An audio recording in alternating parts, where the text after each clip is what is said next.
Meddiant braidd yn fler fan hyn i'r ddau dîm. Davies sy'n lledu hwnna. Cyffyrddiad da gan Cambrian i fewn i'r canol. Ac mae'n gol i Cambrian a Clydach. Liam Reid sy'n sgorio yn gynnar yn y gêm i roi'r ymwelwyr ar y blaen. A Chawlach yn amddiffynol yn fyna. Keach ar cyffyrddiad i lwybr Liam Reid.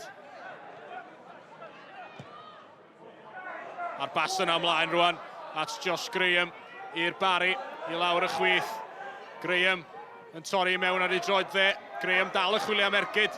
Graham yn ergydio ac am arbediad gan Morgan Davies yn y diwedd. Kane McLachlan yn cam sefyll, felly fydd am cyfle arall i'r Barri. Arbediad campus.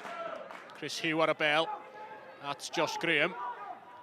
Graham yn ôl at Hugh ac yn ei derbyn hi'n ôl. I mewn i'r cwrs cosbi mae Graham yn mynd. Yn ôl mae'n mynd ar ergyd yna i gefn yr hwyd. Gan Jordan Cottrell yn dod ar sgôr yn gyfartal. A tro yma, Graham yn hytrach nag ergydio yn ei gosod i Jordan Cottrell. Eason ar y dde yn erbyn Kyle Jones. Mae'n dal ar y bel ag Eason i mewn i'r cwrs cosbi cyn disgyn a mae'n gicwr ysmotyn. Medda'r dyfarnwr Ieuan Lewis. Eason yn troi un ffordd ar llall a Jones yn ei lorio fo. Eason yn erbyn Mike Lewis. Ac Eason yn cadw hwnna'n isel i lawr y canol. Mike Lewis yn mynd y ffordd anghywir. A mae Liam Eason wedi rhoi Cambrian y Clydach yn ôl ar y blaen. Trydydd ar 10 gol y tymor iddo fo. Keach ar y bel rwan i'r canol. At Kenny Morgan. Liam Reid, a Reid yn ergydio, ergyd dda gan Reid. Ergyd isel, a Mike Lewis yn gorfod deifio i lawr i'w dde yn dda. Cooper at Cottrell sy'n troi'n dda. Cottrell yn gweld rhedad Kane McLachlan. McLachlan i mewn, rownd y golwr, ac McLachlan yn union i'r sgôr. Y Barri yn gyfartal, efo tua chwarter awr i fynd. A Kane McLachlan, pwy arall. Ac yn mynd rownd y golwr Morgan Davies. Cyn roi'r bel yng nghefn yr hwyd. Rhys Davies yn colli'r meddiant. Mae'na gyfle i Sam Johnson yn fan hyn i mewn i'r cwrs cosbi. Johnson yn ergydio am arbediad gan Mike Lewis. I gadw i dîm yn gyfartal. Camgymeriad amddiffynol gan Rhys Davies. A Sam Johnson gafodd yr ergyd. Pêl hir gan Luke Cooper ymlaen. Cottrell sy'n rheoli. Cottrell yn gweld rhediad Chris Hugh. Chris Hugh cefn'r chwith yn sgorio i roi'r Barri ar y blaen.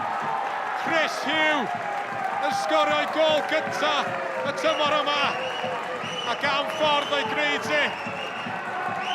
Canfod y lle ar ochr chwith y cwrt cosbi.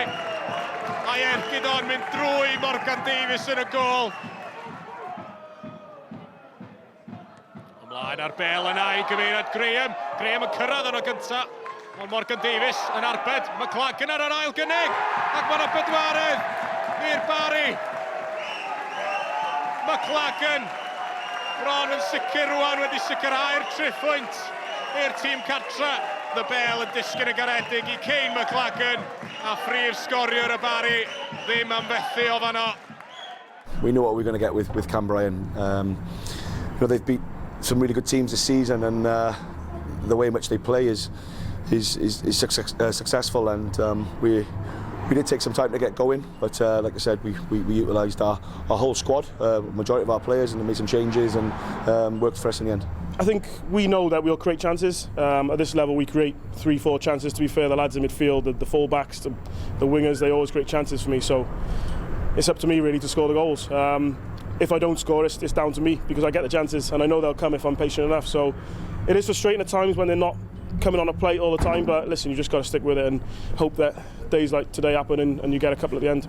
Yeah, we made it hard for ourselves today. First half we were a bit at ourselves really, arguing between ourselves and made it difficult, and they were all over us and they deserved to go in with the lead at half time, but stuck at it. I think potentially fitness and just our relentlessness got us there in the end. Richie, a tough result for you to take, especially after being ahead at half-time. Yeah, absolutely. I think the message was clear during the week. We wanted to come here not just for a point. We wanted to come and have a real go at Barri. You know, it's nothing to lose for us. We're in a good position in the league, and they're obviously 4 or 5 wins away from winning the league. So we wanted to really match them up today and have a good go at them. And for an hour, we were really good value for it. Unfortunately, we've lost our centre half. He's pulled his hamstring after an hour. Had to make a few changes, and the game has changed on that. I feel, because we were really good value for an hour, but listen, you know, they're a good team. They changed their shape. We had to change ours a bit just to adapt. But at the end of the day, the defending wasn't good enough, if I'm honest with you, and it's something we'll have to rectify looking at next week.